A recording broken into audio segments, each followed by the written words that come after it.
Hello student, आज हम exercise 3.1 के लिए क्वेश्चन नंबर 4 जो है वो डिस्कस करेंगे, जिसमें आपको क्वेश्चन गिवन है which of the following pairs of linear equations are consistent और इनकंसिस्टेंट। यानी कि आप ऑलरेडी पढ़ चुके हो कंसिस्टेंट और इनकंसिस्टेंट के बारे में। क्या बताता है? कंसिस्टेंट होता है यानी कि जिस इक्वेशन का, जिस पेयर का एक या एक से ज़्यादा सोल्यूशन होगा उसको हम कंसिस्टेंट बोलते हैं, अदरवाइज उसको इनकंसिस्टेंट बोलते हैं। तो कंसिस्टेंट में कौन कौन सी आपकी जो है लाइनें आती हैं वो कौन सी है? एक तो इंटरसेक्टिंग लाइन आती है जिसका एक यूनिक सोल्यूशन होता है, एक आती है इन्फाइनेटली मैनी सोल्यूशन, ठीक है, यानी कि कोइंसिडेंस लाइन। ठीक है जी बात, वो होती है कंसिस्टेंट लाइन, और इनकंसिस्टेंट होती है जो पैरेलल होती है जिसमें एक भी पॉइंट जो है वो कॉमन नहीं होता है। ठीक है ना बात? तो आपको वही बताना है। और उसने नेक्स्ट क्वेश्चन में आगे पूछा है कि अगर ये लाइनें कंसिस्टेंट हैं, अगर ये पेयर जो है लाइनों के आपको दिए हैं, पेयर ऑफ लीनियर इक्वेशंस जो आपको दिए हैं, अगर वो कंसिस्टेंट है तो उनका ग्राफ ड्रॉ कर दीजिए, अदरवाइज रहने दीजिए। ठीक है, तो हम चेक कर लेंगे। तो सबसे फर्स्ट क्वेश्चन है हमारे पास जिसका सोल्यूशन करेंगे। हमारे पास लाइन है सबसे पहले x प्लस वाई, जो पेयर है लीनियर इक्वेशन की, x plus y is equal to 5, और सेकंड है 2x plus 2y is equal to 10। अच्छा देखो प्यारे बच्चों, मैं यहाँ पे क्या करता हूँ, x plus y is equal to 5 तो एज इट इज़ ठीक है, लेकिन यहाँ से मेरे को पता है यहाँ से 2 कॉमन आ सकता है और यहाँ से भी 2 कॉमन आ जाएगा। जैसे 2 कॉमन आएगा तो ये बन जाएगा x plus y is equal to 10। ये 2 को जो है 10 से कैंसिल हो जाएगा, यानी कि ठीक है। तो मेरे पास जो इक्वेशन आई है दोनों बन करके वो क्या आई है, x plus y is equal to 5, x plus y is equal to 5। इसको मैं कंपेयर करता हूँ कौन से वाली इक्वेशन से, a1x प्लस b1y प्लस, या प्लस लिख लो या इक्वल लिख लो, मर्जी है आपकी, c, क्योंकि माइनस में होगा तो भी माइनस माइनस कैंसिल ही हो जाएगा। यहाँ पे a2x plus b2y is equal to C2, यानी कि यहाँ पे C1 आएगा। अब देखो कंपेयर करते हैं, यहाँ पे A1 की वैल्यू कितनी है, 1 है, B1 की वैल्यू कितनी है, 1 है, और C1 की वैल्यू कितनी है, 5। मान लो अगर मैं यहाँ पे भी लिख देता C1 तो ये इधर आ जाता तो माइनस में होता, ये भी इधर आ जाएगा तो भी माइनस में। तो अगर हम इसको रेशियो में लिखते तो माइनस माइनस कैंसिल ही होना था बाद में भी। A2 की वैल्यू कितनी आ जाएगी, 1 है, B2 की वैल्यू कितनी है, 1 है, और C2 की वैल्यू कितनी है, 5 है। तो अब हम क्या करते हैं, रेशो निकालते हैं, तभी तो हमें पता लगेगा कंसिस्टेंट है या इनकंसिस्टेंट। तो ठीक है, A1 अपॉन में A2 करते हैं ना, यहाँ पे लिख देता हूँ मैं साइड में ताकि आपको पता रहे। तो मैं डायरेक्ट कर दूंगा सभी क्वेश्चनों के लिए। A1 अपॉन में A2 is equal to B1 upon में B2 is equal to C1 upon में C2, ये हम लिखते हैं। ठीक है, बाकी जो आपके पास रहता है वो है कि नॉट इक्वल कहाँ पे होगा वो हम अकॉर्डिंग टू क्वेश्चन देख लेंगे, लेकिन मेन पॉइंट यही होता है हमारा, है ना। तो इसके अकॉर्डिंग हम नॉट इक्वल और इक्वल लगा देंगे। अब A1 अपॉन में A2 कितना है, 1 अपॉन में 1। यहाँ पे B1 अपॉन 2 B1, ये भी 1 अपॉन 1।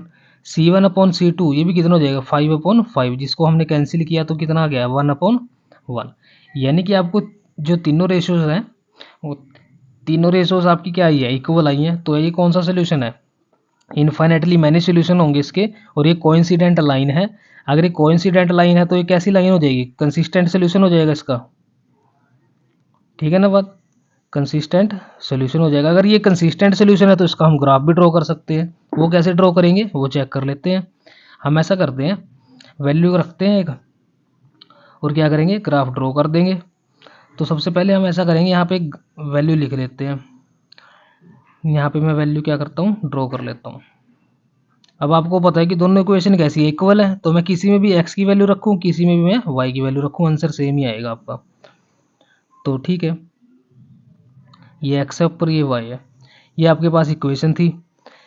x की वैल्यू मान लो 1 रख दो आप, तो y की वैल्यू कितनी आएगी, x की वैल्यू 1 रखोगे तो 1 इधर चला जाएगा तो 5 माइनस 1 4 हो जाएगा।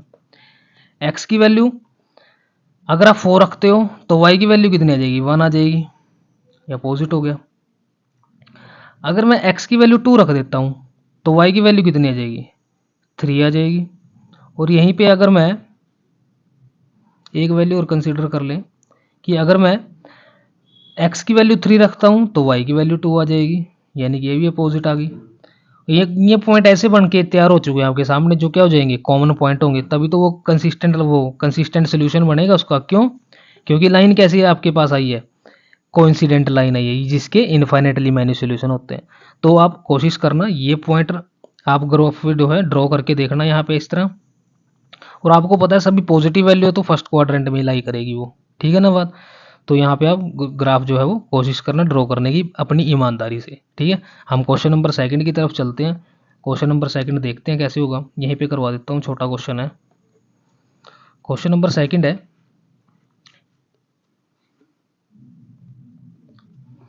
x minus 8 x minus y is equal to 8, और दूसरा आपके पास 3x minus 3y is equal to 16। तो इसको कंपेयर करते हैं। किससे करेंगे कंपेयर? इस वाली इक्वेशन से जो हमने फर्स्ट क्वेश्चन में की, ये वाली, ठीक है ना। तो a1 की वैल्यू कितनी आएगी 1, b1 की वैल्यू कितनी आएगी माइनस के 8, और c1 की वैल्यू कितनी आ जाएगी 8, a2 की वैल्यू कितनी आएगी 3, b2 की वैल्यू कितनी आएगी माइनस के 3, और c2 की वैल्यू कितनी आएगी 16। तो इसको रेशियो में लिखते हैं, देखते हैं क्या इक्वल आएगा क्या नहीं। a1 अपॉन में a2 कितना हो जाएगा 1/3 इज इक्वल b1 अपॉन में b2 माइनस के 8 अपॉन में माइनस के 3, ये माइनस के साथ माइनस कैंसिल, और 8 अपॉन में 16 ये क्या आ जाएगा 2 से कैंसिल हो जाएगा, यानी कि 1/2। तो हमारी जो सेम रेशियो आई है वो आई है 8/3, यहाँ पे आई है 1/2। तो हमें दिखाई दिया कि एक भी इक्वल नहीं है। वैसे तो हम कौन सी लाइन हो जाएगी, यूनिक लाइन हो जाएगी, क्योंकि हम इसमें फर्स्ट रेशियो देखते हैं। अगर फर्स्ट रेशियो नॉट इक्वल है तो हमें थर्ड देखने की जरूरत ही नहीं है, ठीक है ना। तो ये क्या हो जाएगा इनकंसिस्टेंट सोल्यूशन।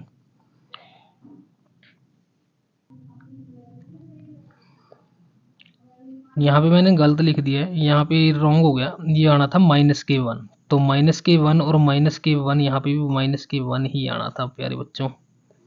तो माइनस के साथ माइनस कैंसिल होता तो ये आ जाएगा +k1, यानी कि फर्स्ट रेशो जो है वो इक्वल आएगी। फर्स्ट रेशो इक्वल किस में होती है, पैरेलल लाइन में होती है। तो पैरेलल लाइन का मतलब नो सॉल्यूशन, नो सॉल्यूशन का मतलब इनकंसिस्टेंट, इनकंसिस्टेंट हो जाएगा, ठीक है ना। बस ये था आपका सेकंड क्वेश्चन। यहाँ पे तो ग्राफ ड्रॉ नहीं होगा, लेकिन यहाँ पे ग्राफ ड्रॉ होगा। हम करेंगे थर्ड क्वेश्चन। तो थर्ड क्वेश्चन है प्यारे बच्चों, 2x plus y minus 6 is equal to 0, 4x minus 2y minus के 4 इज इक्वल टू 0। दो इक्वेशन आपको गिवन है, तो हम क्या करेंगे डायरेक्ट कंपेयर करेंगे। तो यहाँ से फर्स्ट इक्वेशन से जो है a1 की वैल्यू कितनी आएगी 2, और b1 की वैल्यू कितनी आएगी 1, और c1 की वैल्यू कितनी आएगी माइनस के 6। और सेकंड की अगर हम बात करें, a2 की वैल्यू आएगी 4, b2 की वैल्यू आएगी माइनस के 2, और c2 की वैल्यू आएगी माइनस के 4। ठीक है, देखो जैसे मैंने फर्स्ट क्वेश्चन में बताया था, अब यहाँ पे माइनस आ गया, अगर इधर ले जाएंगे तो ये प्लस हो जाएगा, ठीक है ना। तो इसमें घबराने वाली बात नहीं है, आप जैसी मर्जी क्वेश्चन करो, आपका आंसर ठीक आएगा। अब मैं बात करता हूँ कि डायरेक्ट रेशियो निकालने की। तो a1 अपॉन में a2 कितना हो जाएगा 2/4 इज इक्वल 1/-2, ठीक है। उसके बाद c1 अपॉन c2 माइनस के 6 अपॉन में माइनस के 4, माइनस के साथ माइनस कैंसिल, 2 2 जा 4, 2 3 जा 6, ये 2 1 जा 2, 2 2 जा 2, 4। तो ये जो मेरे पास रेशो निकल के आई है वो आई है 1/2 इज इक्वल टू माइनस के 1/2 इज इक्वल टू 3/2, यानी कि फर्स्ट वाली रेशो ही क्या होगी नॉट इक्वल होगी। तो कौन सा सोल्यूशन होता है यूनिक सोल्यूशन, यानी कि इंटरसेक्टिंग लाइन होती है। अगर ये इंटरसेक्टिंग लाइन है तो इसका एक सोल्यूशन होता है, तो एक सोल्यूशन हो जाएगा तो एक कंसिस्टेंट सोल्यूशन हो जाएगा। कंसिस्टेंट सोल्यूशन हो जाएगा तो इसका हम ग्राफ ड्रॉ कर लेंगे। तो इसमें वैल्यू रखेंगे एक्स और वाई की, और क्या कर देंगे वैल्यू निकालने की कोशिश करेंगे। वैल्यू निकालेंगे तो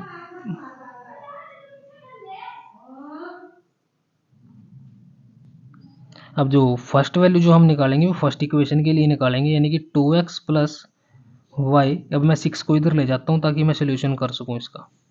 और एक दूसरी वैल्यू भी हम निकालेंगे किसके लिए 4x माइनस 2y माइनस में 4 इज इक्वल टू 0, या 4 को इधर ले जाएंगे, 4 को ही इधर ले जाओ, ये ठीक रहेगा आपके लिए। ठीक है, इसके लिए भी हम क्या करेंगे एक्स वाई की वैल्यू निकालेंगे। एक्स वाई की वैल्यू जैसे ही निकालेंगे फिर आप ग्राफ ड्रॉ ईजिली कर सकते हो, ठीक है ना, एक्स और वाई। तो सबसे पहले यहाँ पे एक्स की वैल्यू ऐसा करते हैं, इस टाइप से रखेंगे कि आपका जो क्वेश्चन है वो ईजी हो जाए। सबसे पहले मैं ऐसा करता हूँ, एक्स की वैल्यू 0 रख लेते हैं, तो वाई की वैल्यू कितनी आ जाएगी 6, ठीक है। वाई की वैल्यू 0 रख लो, एक्स की वैल्यू कितनी आ जाएगी 3, क्योंकि ये 2 इधर चला जाएगा डिवाइड में। अब यहाँ पे एक्स की वैल्यू 2 रखो, एक्स की वैल्यू 2 रख लेते हैं, 2 जगह हो जाएगा 4, 4 इधर जाके क्या बना देगा 2 बना देगा, क्योंकि 6 माइनस 2 4 कितना हो जाएगा 2 हो जाएगा। अब y की वैल्यू और क्या रखते हैं 1 रख लेते हैं, या x की वैल्यू 1 रख लो, x की वैल्यू 1 रखेंगे तो y की वैल्यू 4 हो जाएगी।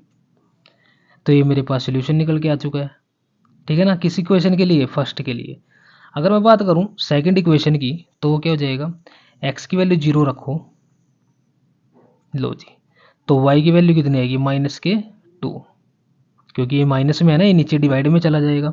अगर y की वैल्यू मैं 0 रख देता हूँ तो x की वैल्यू कितनी आ जाएगी 1, और भी आएगा कोई, और हम लिख लेते हैं x की वैल्यू अगर मैं 2 रखता हूँ, 4 2 जा 8, 8 इधर चला जाएगा, तो 4 माइनस 8 कितने होंगे -4, माइनस माइनस कैंसिल, तो वैल्यू कितनी आ जाएगी 2 आ जाएगी, लो।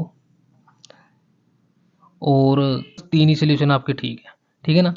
अब मैंने ऐसा क्यों बोला है, क्योंकि आपको पता है यूनिक सोल्यूशन के अंदर एक पॉइंट कॉमन होता है जहाँ पे वो इंटरसेक्ट करती है, तो वो कॉमन पॉइंट कौन सा है 2 2, ये भी क्या आ गया 2 2 आ गया, बस यही इन्हीं से मतलब है हमें।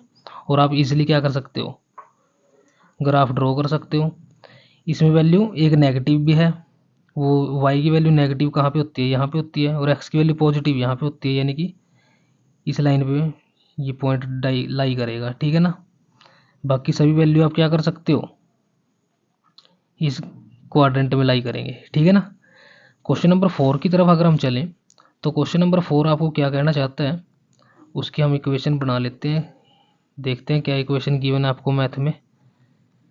इक्वेशन आपको given 2x minus 2y minus 2 is equal to 0। वहीं पे आपको 4x minus 4y minus 5 is equal to 0। यहाँ से a1 की वैल्यू कितनी है, फर्स्ट इक्वेशन से 2 है, b1 की वैल्यू -2 है, और c1 की वैल्यू -2 है। a2 की वैल्यू 4, b2 की वैल्यू -4, c2 की वैल्यू -5। तो a1 upon a2 2/4, b1 upon b2 -2 -4, यानी कि माइनस माइनस कैंसिल, और c1 अपॉन c2 -2 अपॉन में -5, माइनस से माइनस कैंसिल, ये आ जाएगा 1/2, ये आ जाएगा 1/2, ये कटेगा ही नहीं, तो आ जाएगा 1/2 is equal to 1/2 not equal to 2/5। ये कौन सी लाइन की कंडीशन होती है, पैरेलल लाइन की कंडीशन होती है। अगर ये पैरेलल लाइन की कंडीशन है तो क्या हो जाएगी इनकंसिस्टेंट, इनकंसिस्टेंट हो जाएगा तो इसका ग्राफ ड्रॉ ही नहीं होगा, ठीक है ना। तो ये था प्यारे बच्चों आपके पास क्वेश्चन नंबर 4, जो आपको बड़े अच्छे से समझ आया होगा। तो प्लीज़ वीडियो को लाइक करिए, चैनल को सब्सक्राइब करिए, और वीडियो को शेयर भी करते रहिए। आपका एक लाइक जो है नेक्स्ट वीडियो बनाने के लिए मोटिवेशन देता है, तो प्लीज़ लाइक ज़रूर करिए। Thank you so much for watching a video.